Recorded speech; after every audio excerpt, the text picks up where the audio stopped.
Seahawks fans, wherever you may be, thanks for listening to the show. Join your hosts, Bill Alvstad and Keith Myers, as we talk Seahawks football.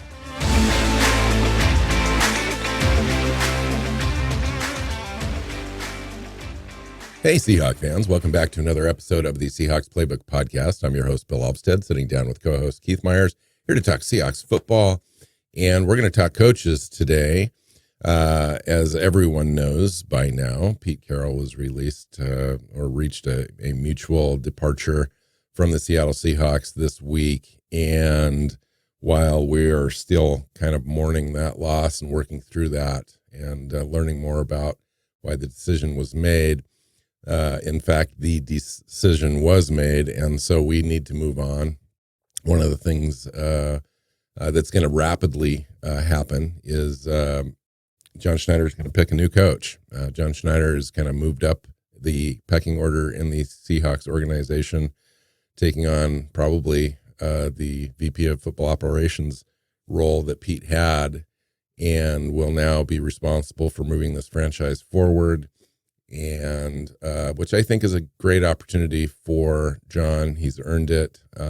He's been an integral part of working on this team for the entire duration that Pete was here, 14 seasons, and now he gets a chance to put his stamp on it, and we'll see how that goes. So we're going to talk about coaches today, head coaches. There's going to be some talk of offensive and defensive coordinators and schemes, and what does Seattle do with its personnel, and what kind of a coach is going to be an optimal fit for this team. Is it going to be a young guy, a young up-and-coming offensive-minded guy, a defensive guy, a guy with a lot of head coaching experience to come in and just kind of steady the ship as we transition? There's a lot to think about, a lot to talk about. Welcome in, Keith. Yeah, there's a lot to do. Can we just get one name off the list, and so we don't have to mention it ever? Jim Harbaugh. Again? Jim Harbaugh. I heard Brock Heward brought him up as, according to him, the ideal candidate, and I could not disagree more. Everything that we've learned from 14 years under Pete Carroll, and the culture and the marriage of coach and GM and how everything's got to work right and all those kind of things. Jim Harbaugh's not that guy. Can you imagine? And the reason why he wears out his welcome everywhere he goes in like 4 years.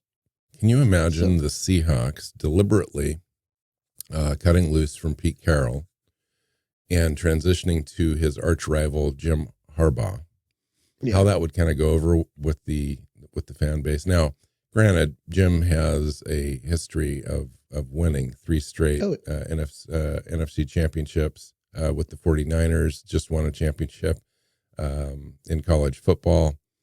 He's a winner. He knows how to win. He knows how to put together teams and rosters and gets it done, but he burns bridges about as well as any coach out there. And you do worry about the culture that the team, when he left San Francisco, now Balky had some responsibility, a lot of responsibility actually, in burning that team to the ground. But Harbaugh also, had issues as well with coaches and so forth. So that would be a lightning rod that I don't think that John Schneider would pull the trigger on, because he has to work so closely. We're going to talk about that marriage that the head coach and general manager has together in running a franchise. And I just don't see that relationship blossoming into something that works really well together, Keith. And I agree with you. I think it's probably off the board, not even a consideration. But I will say that he does win. He's going to be a factor. He's going to go to some team probably in the NFL this season. Seahawks have one of the best looking rosters on paper out of all the teams that are out there for head coaching spots, as kind of a almost ready-made team to kind of win right away. It would be very attractive to a coach, but I don't see it. And I'm crossing my fingers that it's not going to be him, just because of the culture. It's hard to transition from a culture that Pete Carroll built into something that Jim Harbaugh would embrace and build and have it feel good at all. It would just be ugh. Mm-hmm. Yeah, let's take that name. It's there.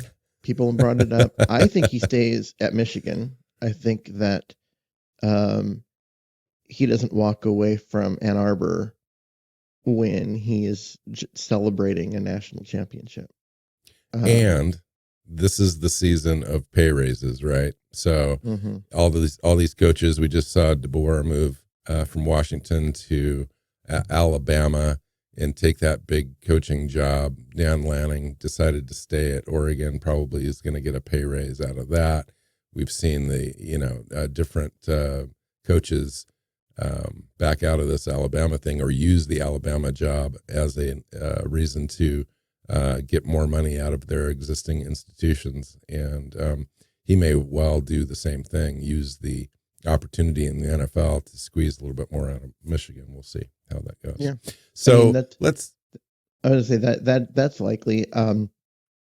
Caleb DeBoer, I know there is a section of the franchise that wanted him. They're like, basically it's like a promotion. You go from the Huskies to the Seahawks. He went to Alabama, and good for him. I think that's the best college job in the nation. They have the most resources and also the highest expectations, but easily the most resources. And so,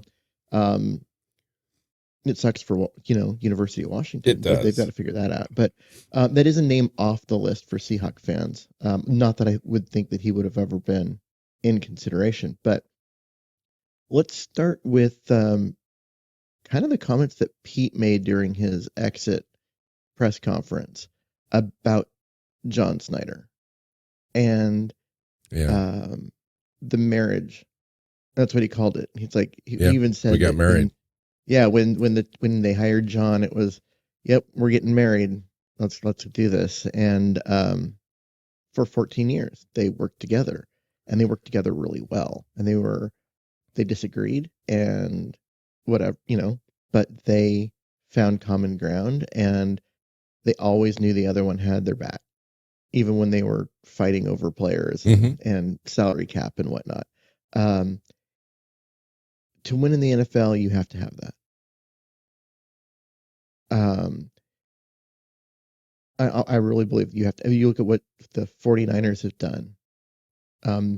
They hired Shanahan and then went and found him a GM that would work with him, that likes him, that knows him, that would be that partner. The same way the Seahawks hired Carroll first and then went and found John Snyder. I think if you don't have that synergy there, it just never really works. Yep. And so the interesting thing about Schneider in this situation, you mentioned the exit interview and so forth.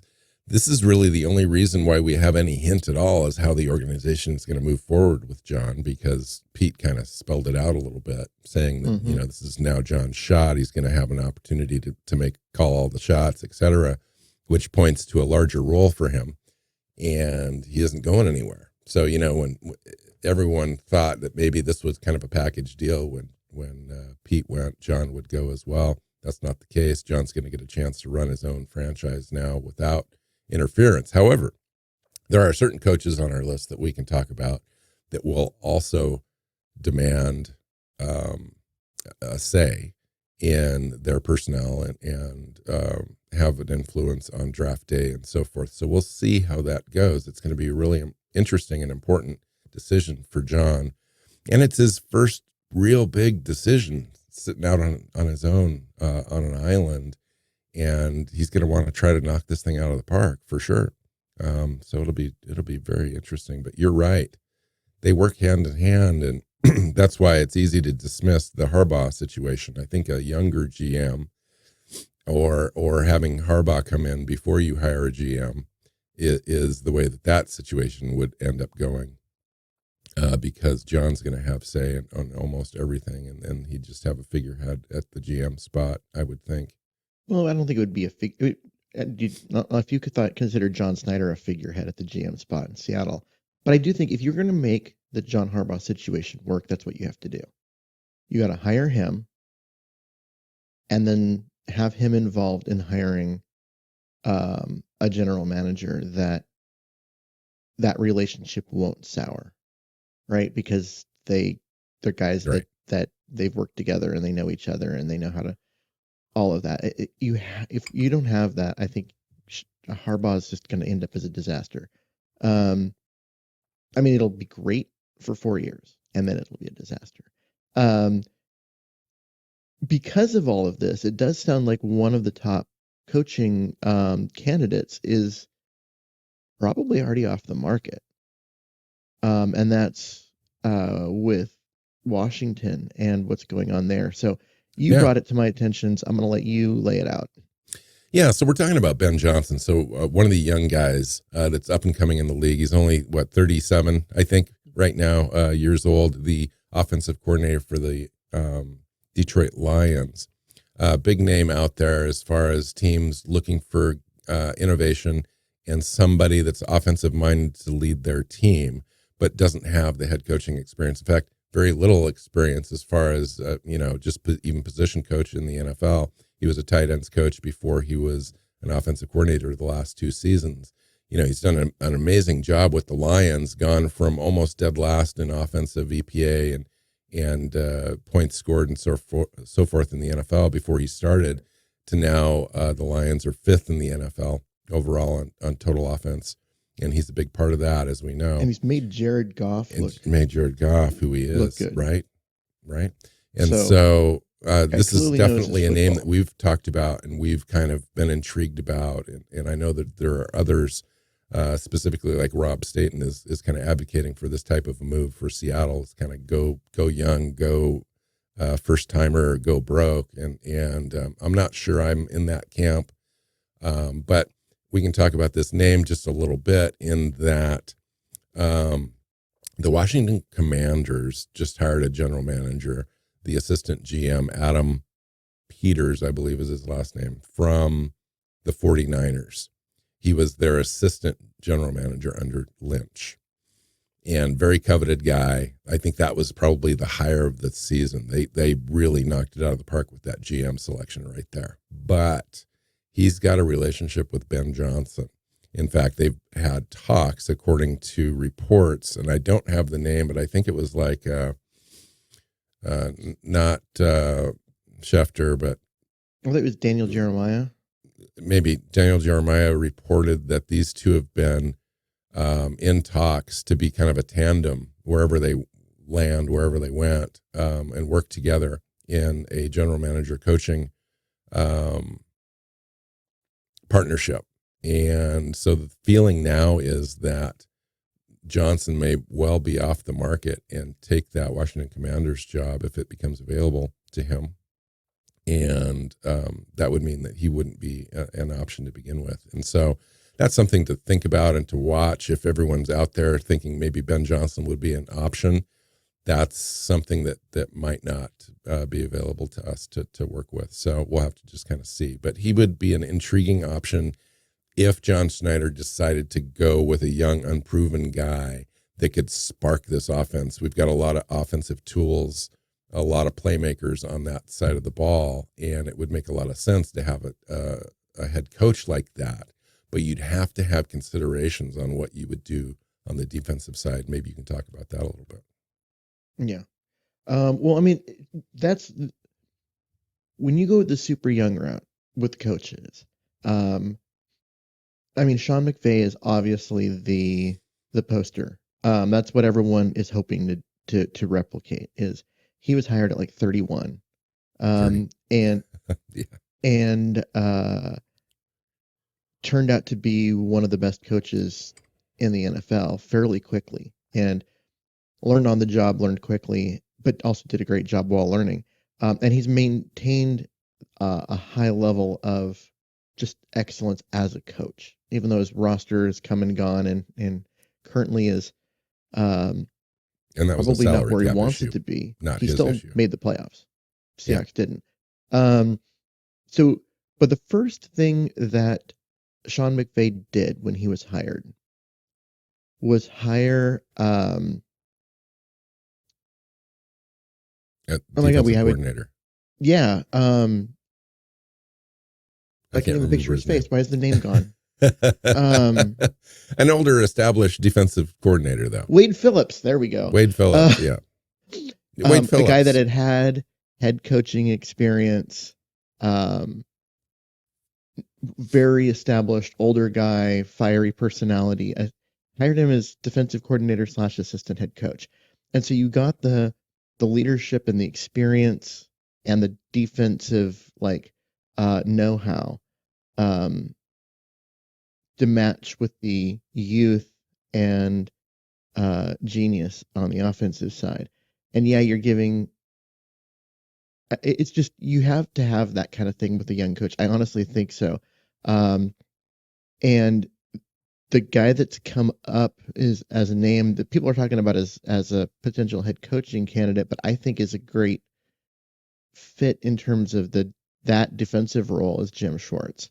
I think if you're going to hire a young guy like that, you need to have the veteran on the other side of the ball. But it's also got to be the right relationship right there because when you do that, the reason why a lot of coaches don't is they set themselves up to have power dynamics where people are looking to the experienced coach, not the head coach for leadership. And if they're ever like, wait, are we sure Egos. we want to Right. do this? What does he think? Right? You Right. don't want that. It's like having a quarterback controversy. Wade Phillips did a great job of always deferring and knowing his role. And only was there for what, a season or two at the most. Yeah. I think it was there And for then moved 2 on. and then moved on. So yeah. So this, yeah. And then let's talk about Jim Schwartz. So let me ask you this. Jim Schwartz is the current defensive coordinator for the Cleveland Browns. If Ben Johnson wanted somebody like that, is just giving him a / assistant head coach title enough to pry him away in a lateral move? It's not a lateral move if you go from being defensive coordinator to assistant head coach. Okay, that was my question. Is that title enough to tell the league that he's getting a promotion? It's not. It's not just. I mean, it's not just the title, right? You give someone a title, but don't change their responsibilities. They're okay. It's a title. I guess it would allow the move. They wouldn't have to, um, you know, do any kind of compensation or anything because you have that. But it comes with responsibilities. If you're going to be an assistant head coach, you're going to have other responsibilities than just being defensive coordinator. Um, and giving a guy like Jim Schwartz, who's been a head coach,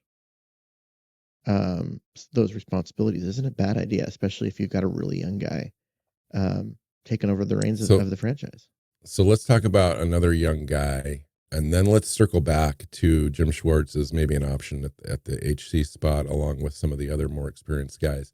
The other guy opposite side of the ball from Ben Johnson as offensive minded guy would be a defensive minded coach, and Mike McDonald, Baltimore Ravens defensive coordinator right now, has got the Baltimore Ravens playing on the defensive side very, very well. Beat the 49ers again this season as well as Jim Schwartz. But a young guy up and coming, doesn't have all that experience. But if John decided he meshed better with somebody like this, an up and coming defensive mind to stop the 49ers, to stop the Rams offense twice a year. And now Gannon in Arizona has got them playing well. You might decide to go on the defensive side for a head coach. See, this is the NFL has switched in that everybody's hiring offensive coaches, and they're hiring offensive coaches for a reason. The rules and the rule enforcement has shifted very heavily to support the offense, so you can make a bigger impact by just becoming better on offense. Being good on defense is really hard at the moment. And if you hire a defensive head coach, you have to hire an offensive coordinator that can manage your offense. And the moment you're good, that offensive coordinator goes on to be a head coach elsewhere. And you're going to have a revolving door at your offensive coordinator spot. That makes life hard. I know that Pete's going to be like, okay, so we've got if him and a young a defensive coach really mesh, and that's where he wants to go. Okay. You mean John, not Pete? Yeah, sorry if John does. Then okay, fine. But who's your offensive coordinator going to be? Who's the veteran guy who has that experience and is good enough at the job to get it done, and isn't going to disappear on you? Do you run a guy like Shane Waldron back? I mean, that's a possibility. But Shane Waldron's a young guy. He doesn't have the experience that if you're going to hire a guy that's in his like mid 30s, you want someone with head coaching experience. On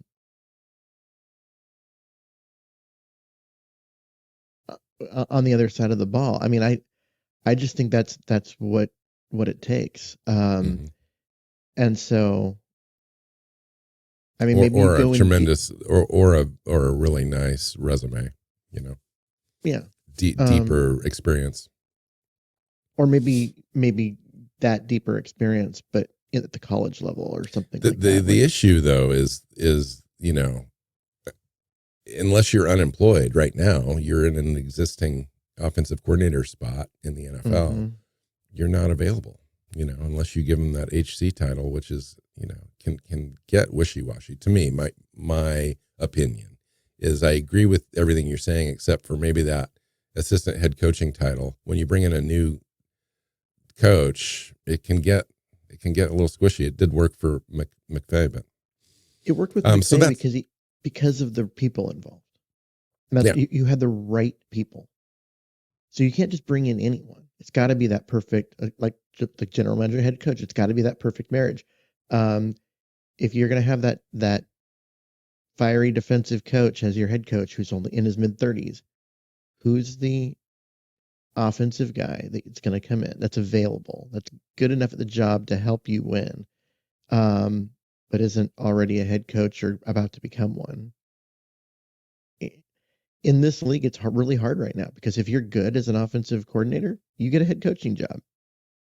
It's just the way it works. Well, and let's I'll speak to that right now. Another name to watch. Don't know too much about him, but we can talk about it a little bit. Is Bobby Slowick, the Titans offensive coordinator, 36 years old, 10 seasons of experience as being an assistant in this league.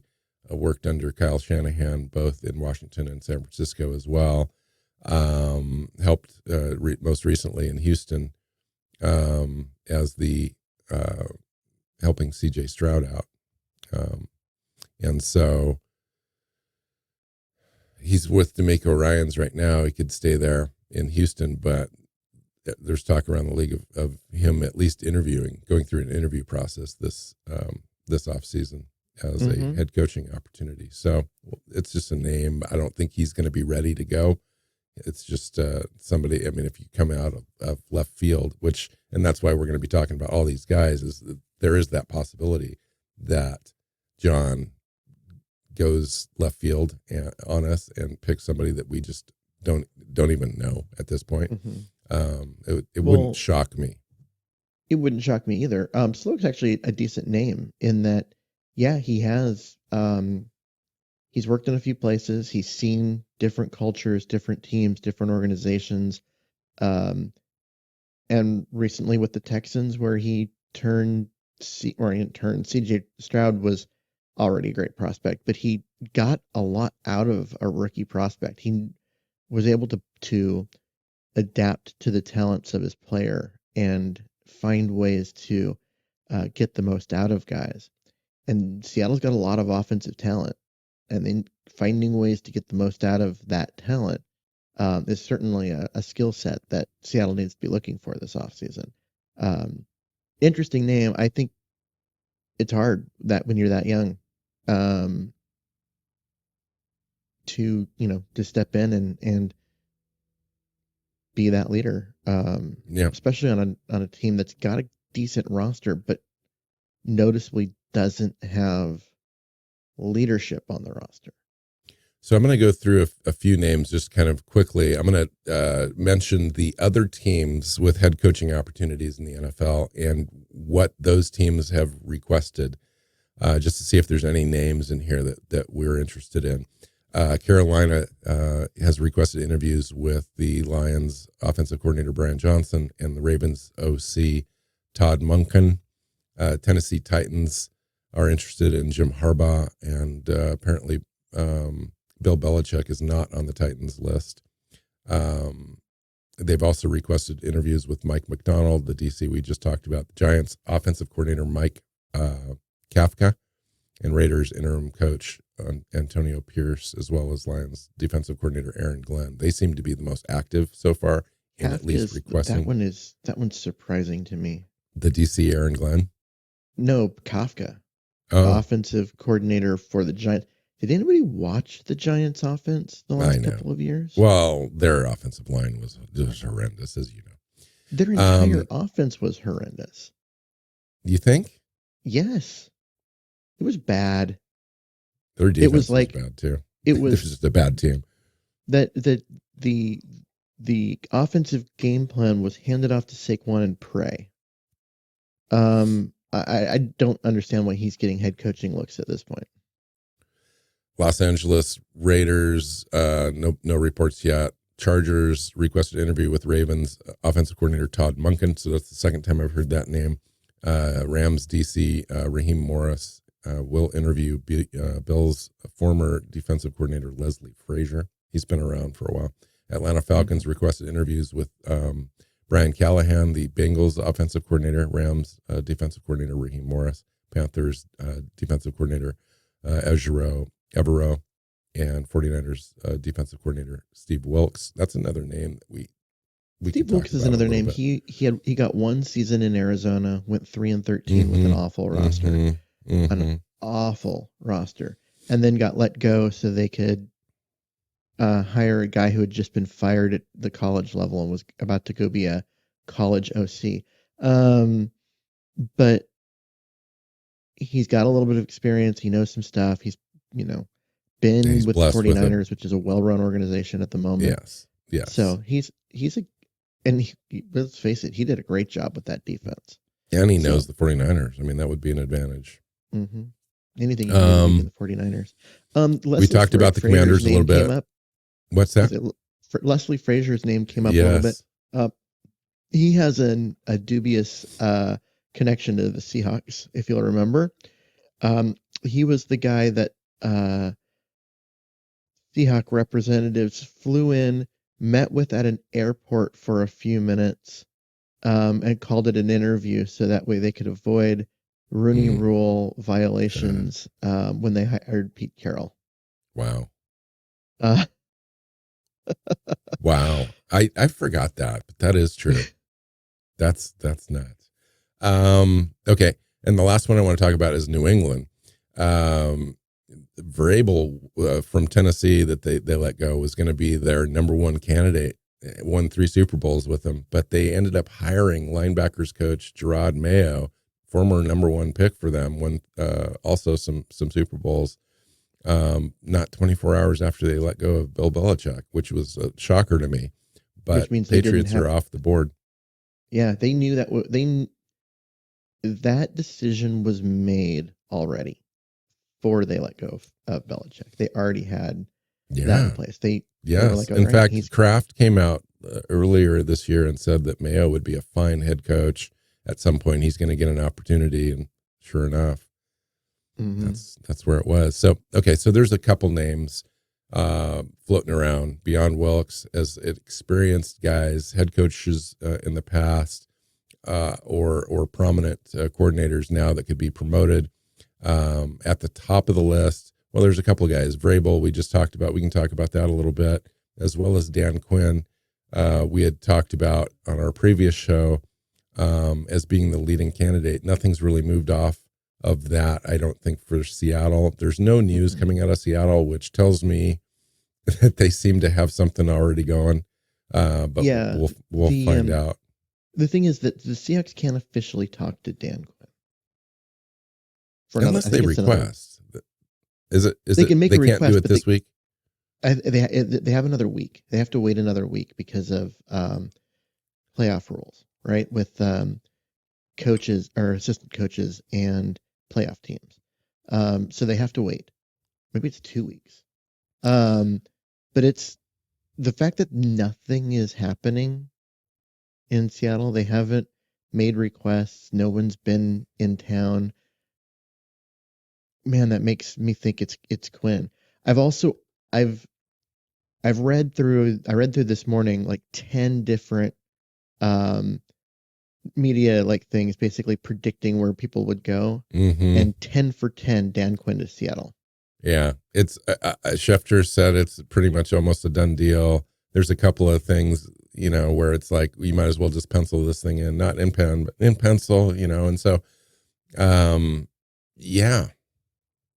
And the I other thing mean, is it makes a lot of when sense, but it would be a safe pick for John Schneider. Now, John has worked with him in the past. If that relationship is tight and functioning, this would be a no-brainer for John because obviously he knows what he's going to get. But that's the thing. Seattle knows what it's going to get. It's going to get a head coach that coached with Atlanta, that got him to Super Bowl, but also had some fallings out there, some failings, some inadequate roster building. Yeah, but he had no But he's going to control get over the roster. but he's also going to get a coach that's had another opportunity and taken advantage of it as far as getting into a defensive coordinator spot and really becoming one of the best in the league, and as well respected around the league. Mm-hmm. And so I wouldn't be a hater. I'm just I would saying love it it's an easy choice. It's a safe choice. It's a logical choice. That's probably why it doesn't happen. because it's John Snyder and the Seahawks. Um, I And John might want to go big. He might want to just go, you know what? This is my one chance. I'm going to take a shot. My job is safe. I'm safe. I'm going to be here for at least 3 years.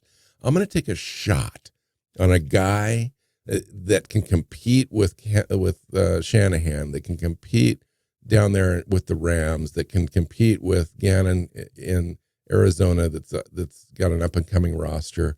And I'm going to go young and bold and give a guy a shot in the NFL. And that could be the way that he goes.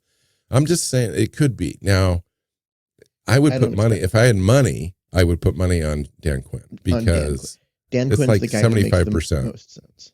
And like I said, the longer we wait before we hear that somebody's interviewed or the Seahawks have requested permission to interview, the more we know it's Dan Quinn. So how do they handle the Rooney Rule this time around, Keith? They fly to Minnesota and interview Leslie Frazier in an airport.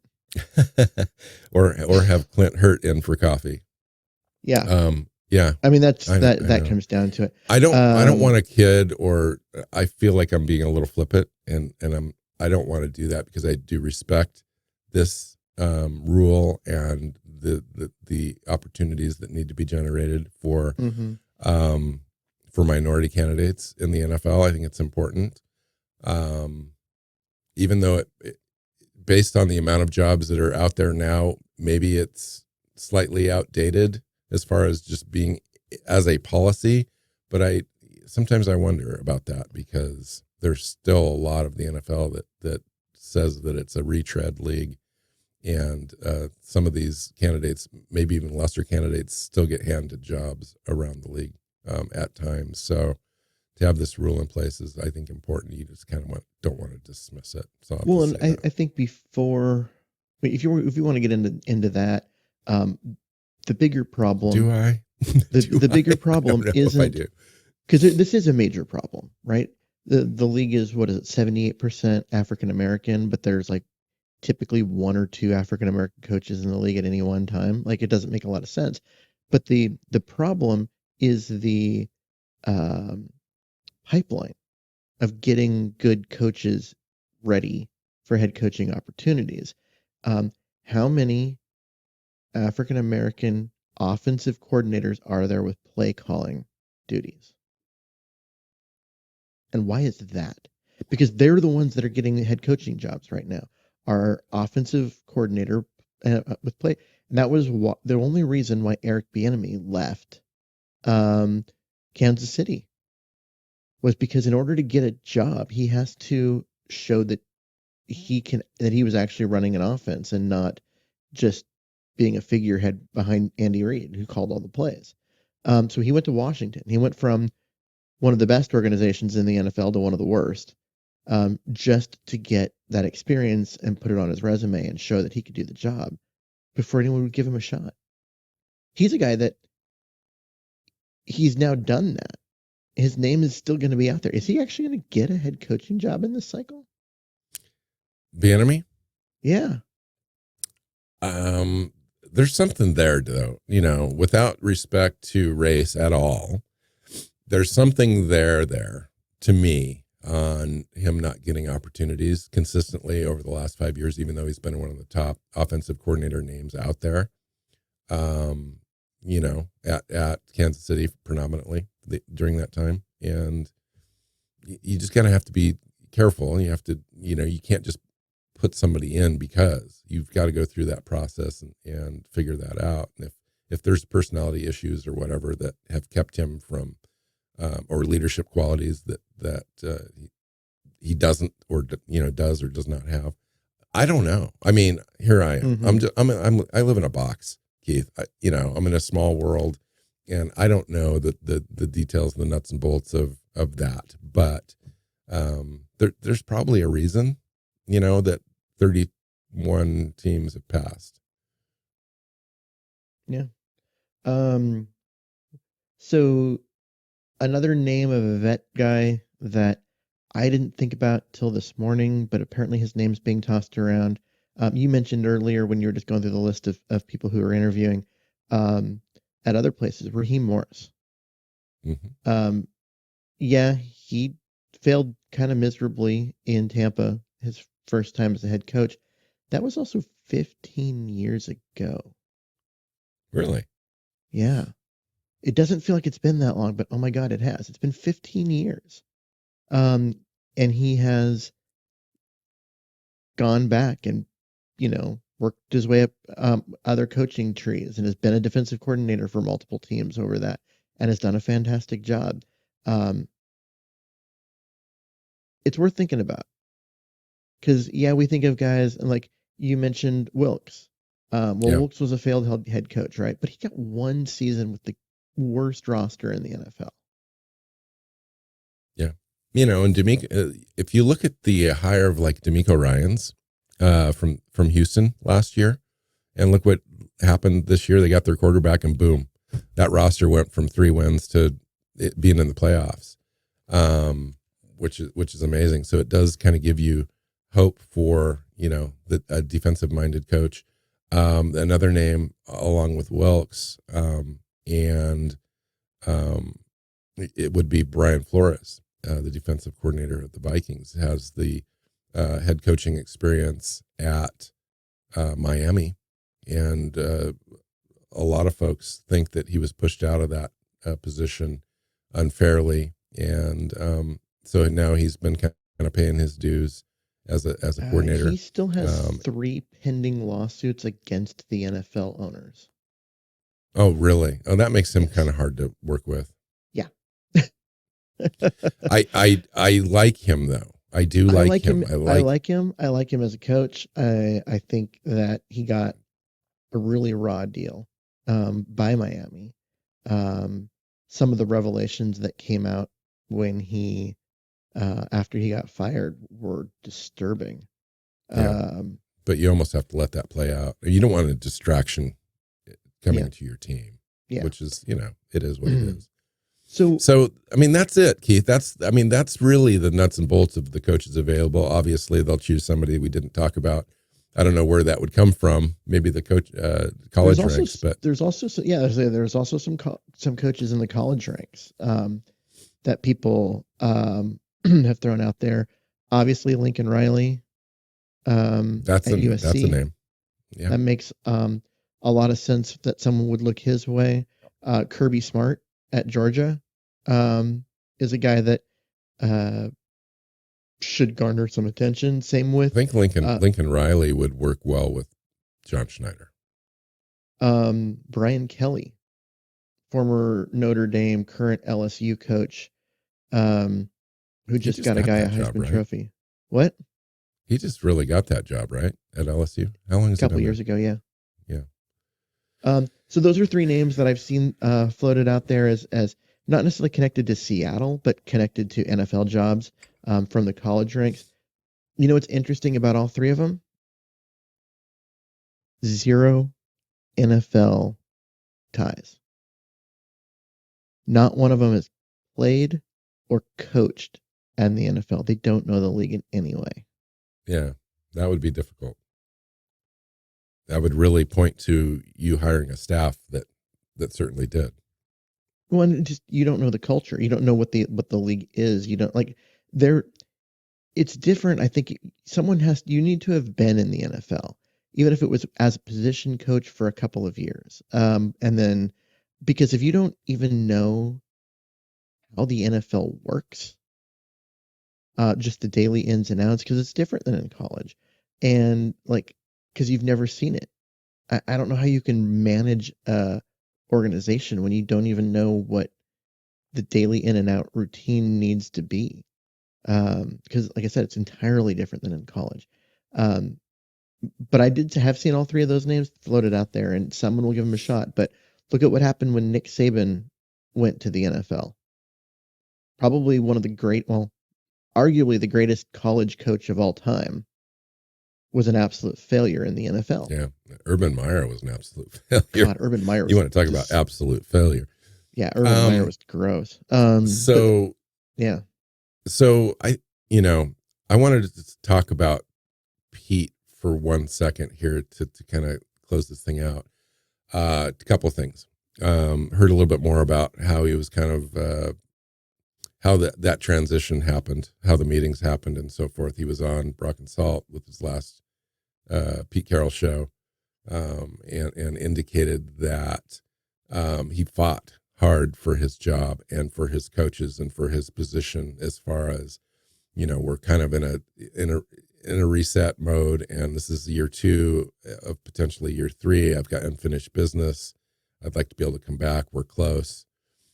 Those arguments seem to fall short, obviously, with Burt Colt and Jody Allen.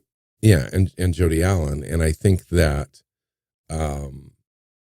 he said something that was interesting to me. He said, it was hard to convince non-football people about what we're doing and how it's going and how close we are. And I thought that was interesting, that he alluded to the idea that I was kind of pushed out by people that don't understand what we're doing.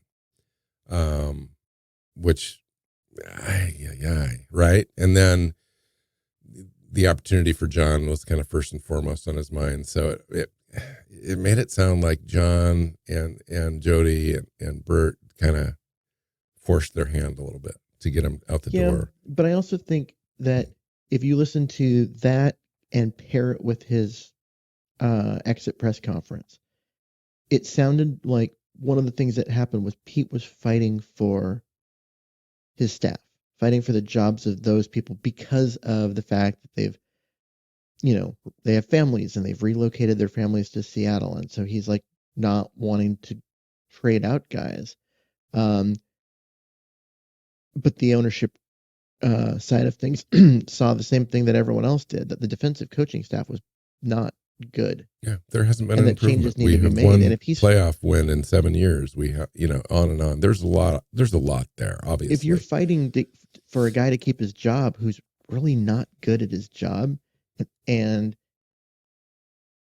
like that's your reasoning for wanting to stay, and you're like, no, we should have another year of this and whatever. It's like, if you want another year of this, if you want to come back and run this back, Pete, then make the changes on your staff that need to be made. and it very much seemed like he was unwilling to do that. Yeah. And so it became one of those things where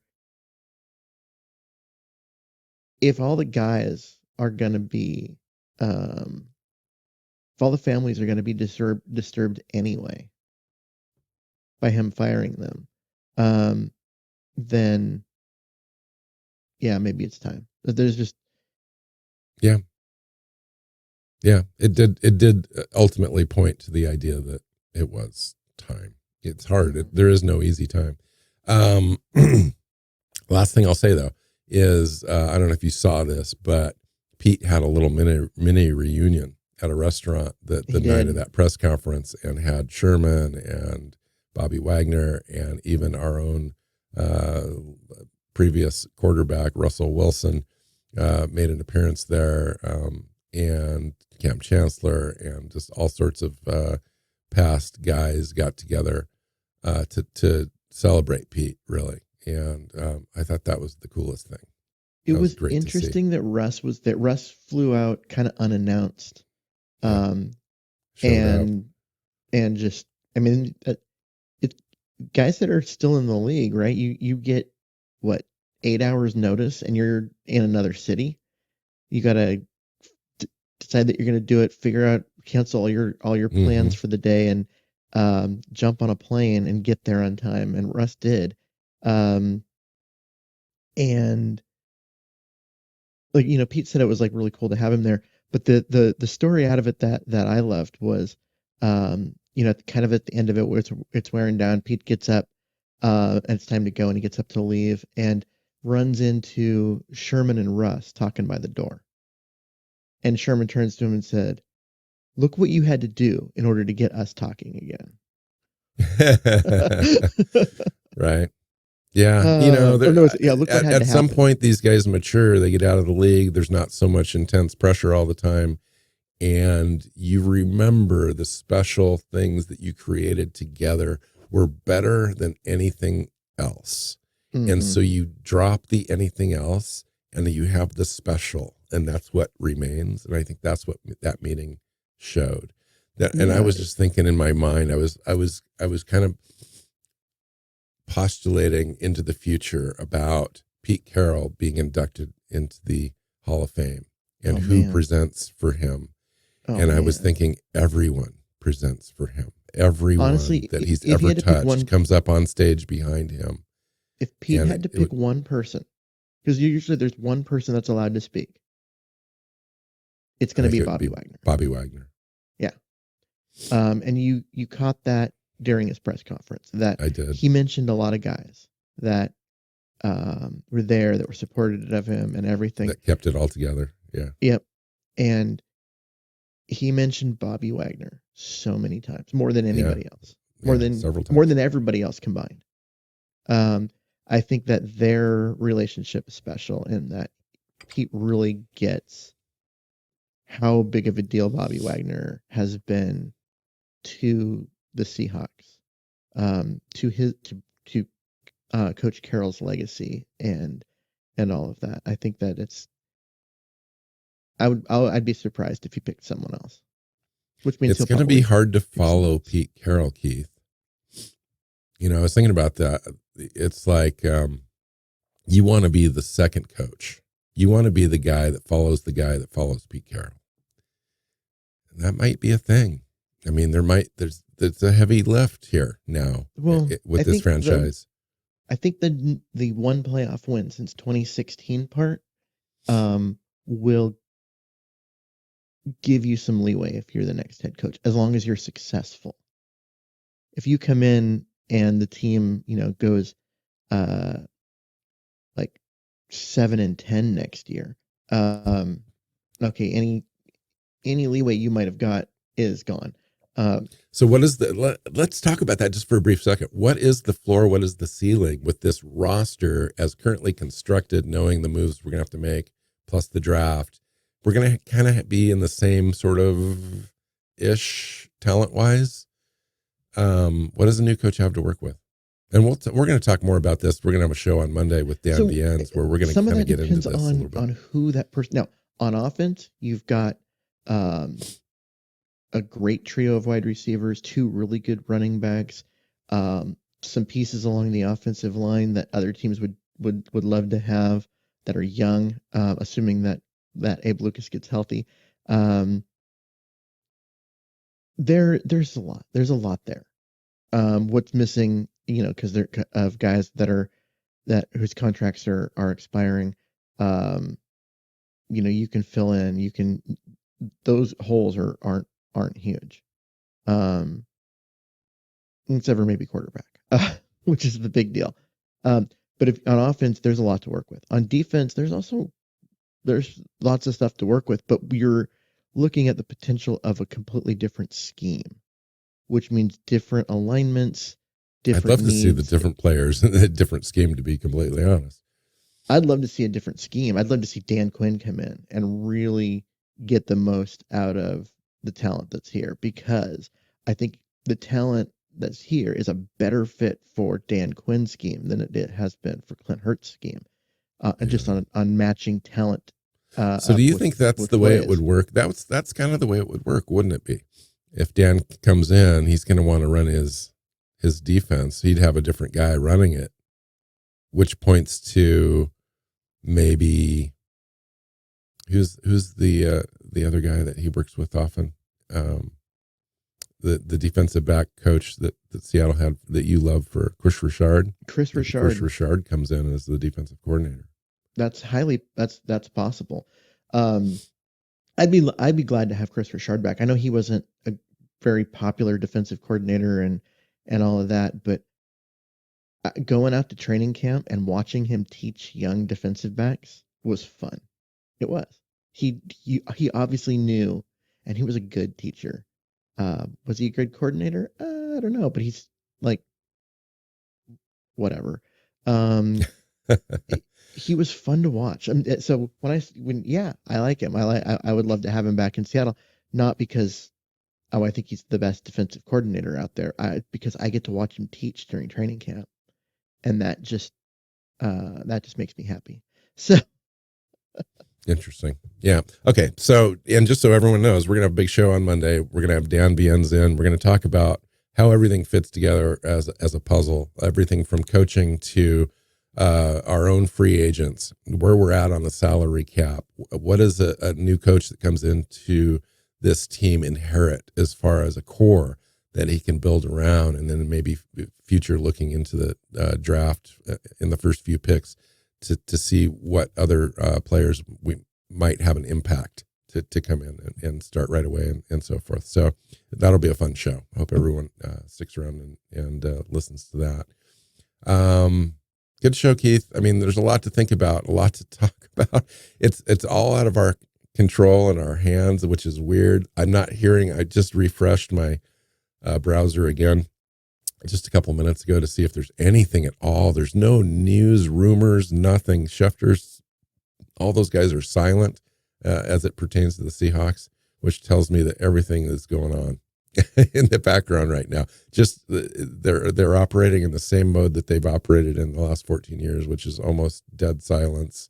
And all of a sudden you have an announcement. That seems like what's happening. I would think, if you're going to make that decision, that's not a rash decision. Those decisions and conversations are happening, months in advance, I think, around Pete and that decision. If things go this way, what do we do? We have a contingency plan in place. Who are the other options out there? We need to at least kind of ping those guys to see if there'd be any interest and so forth. That way, John has the ball and he's off and running without being flat-footed right off the bat. And I would be shocked if he was flat-footed at this point. So I would think that things are moving. We're just not seeing it. Mm-hmm. All right, Let's get out of here. Find Keith on Twitter at Myers NFL. You can find me at NW Seahawk. The show is Seahawks Playbook Podcast on your favorite podcast platforms and also our YouTube channel. And hit that subscribe button and share it if you like it. So until next time, go Hawks. Hawks. Seahawks Playbook Podcast listeners, thanks for joining us for another edition of the show. You can find us on Twitter.